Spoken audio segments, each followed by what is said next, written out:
Alright,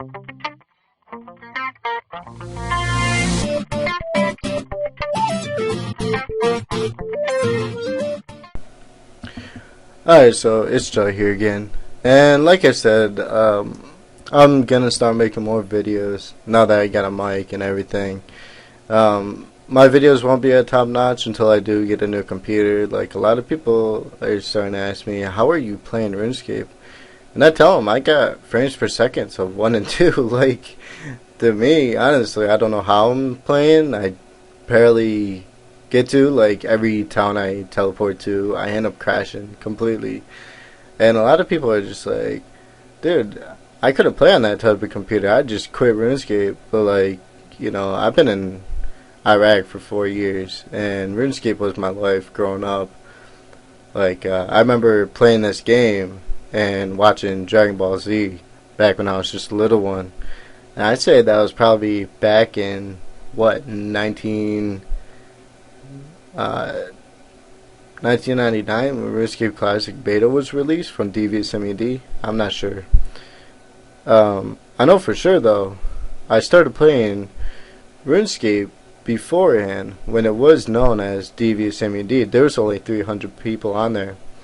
And what a lot of people don't realize is all the stats that are imported now, like, yeah, Jiggy's been talking about sailing and stuff like that, but all the stats from Devious MED, like dungeoneering, summoning, fletching, thieving, slayer, farming, and construction was in Devious MED.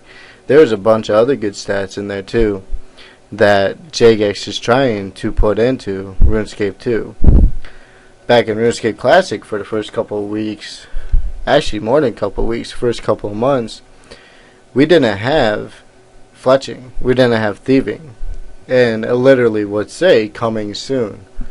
So now that I look at it to these days with all the urns, all these stars, the evil trees and stuff like that, like back in RuneScape Classic, so many people would have loved all this bonus XP, especially from the Squeal of Fortune and stuff like that, the Citadel. Like, I'm not gonna lie, I don't like the Citadel too much just because I can't sit there and work on something for more than an hour and just get bored of it completely.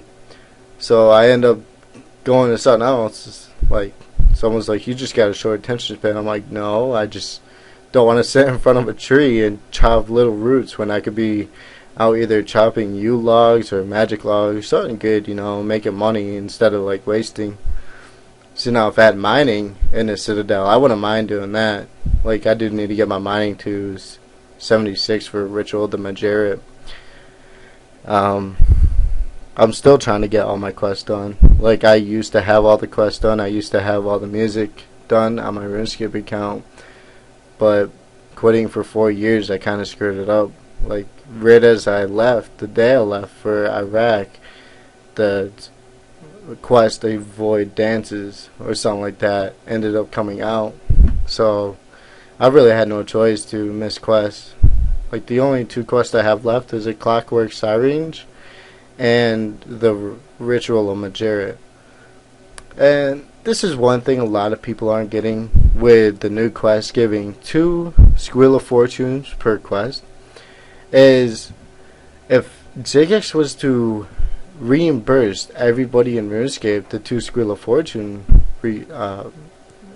rewards, it would cause havoc. Like, there would be so many people with lucky items and stuff like that, and like, people would be getting 99s left and right probably. It all depends on what you use on, you know. Like, they don't want to just have all this free XP going to waste. Like, yeah, they already incorporated real world trading because I think it's the I think it's over in France.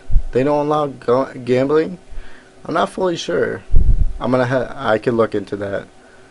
But yeah, like I said, I'm gonna bring out more videos. Right now, as you see, I'm mining stars. Like, I was doing a Slayer assignment, and the star just drops down out of nowhere. And I set my cannon up right where that girl is in the full mining flow gear, and I was standing right there, right underneath my cannon, right as the star dropped, and I was like, "What the fuck, yo!" Like this star tried to kill me. I didn't know what to really do. Like I was all confused. I didn't really know what stars were when I first came back. Um, I'm actually still trying to figure out how to do stars. Like I got the telescope at my house and stuff like that, but I don't know how to calculate the time. I just go into a friend's chat that does stars. As you can see now, I'm in one, but I talked to the owners. I can't really say what the French chat name is. I'm sorry. Can't. Please don't be mad at me. But like, they do a lot of star finding. They're all situated in it. Like they will call out what stars where, and if your star is gonna end up turning into a Teletubby guy or some shit like that. So it's a lot of fun in the chat. Um, Back to dungeoneering. I'll probably be going back to that after this weekend. And with the team I got, I've already calculated how much XP I needed for 99 and shit like that with the floors. And I'd say it would take me about another week, or at least a week and a half to 99. And then it will take me a full 1 month to get to 120 with the team I got now. Like it's going to take a little bit of time. I guarantee we're not just going to do it all at once, but it's something that I have set as a goal. And if it comes down to it, I already told my teammates, look, I'm not trying to be rude or anything, but I'll go find another team. Like, dungeoneering reminds me of RuneScape Classic. The only reason why is you, like Slayer, you have to do what you got to do to get the XP. Back in RuneScape Classic, you couldn't run away from monsters so easily. You have to stay, and if you fought more than 3 rounds, you have to like spam click away. And that's kind of what dungeoneering is when it comes up to a what is it, Guardian Door. And pretty much that's it. Like it's all fun, you know.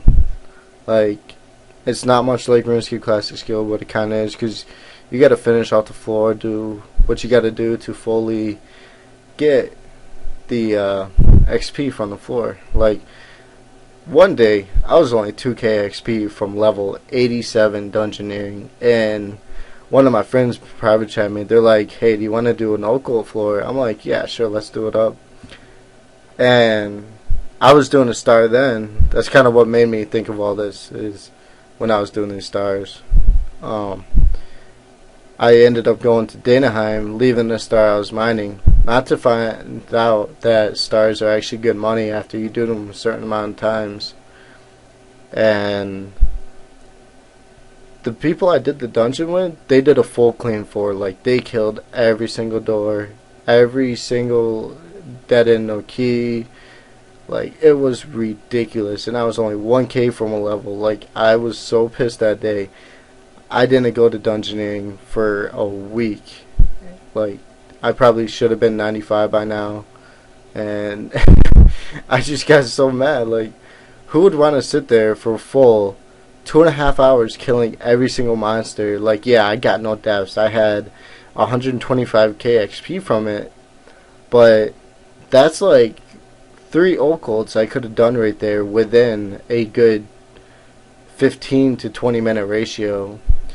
But with the team I have now that I think about it, it could be like a 12 to 15 minute ratio. Like a lot of people think with the new key rating that everybody can key. Like even with the old key settings, everybody can key. That's why people make gates. But the thing is, if everybody goes off keying by themselves, they end up screwing up everything. Like I've been to D Squires.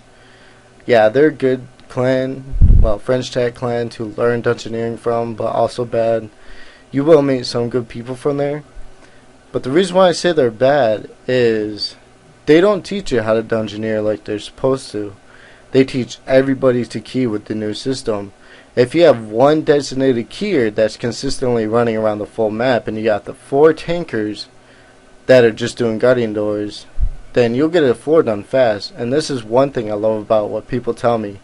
Everybody stays with the keyer. No, that's wrong. You get 3 people goes one way, so 2 go with the keyer, then 2 people go the other way until they hit 2 dead end doors, unless they hit 2 key doors. But that's pretty much it for this video. You take care, guys.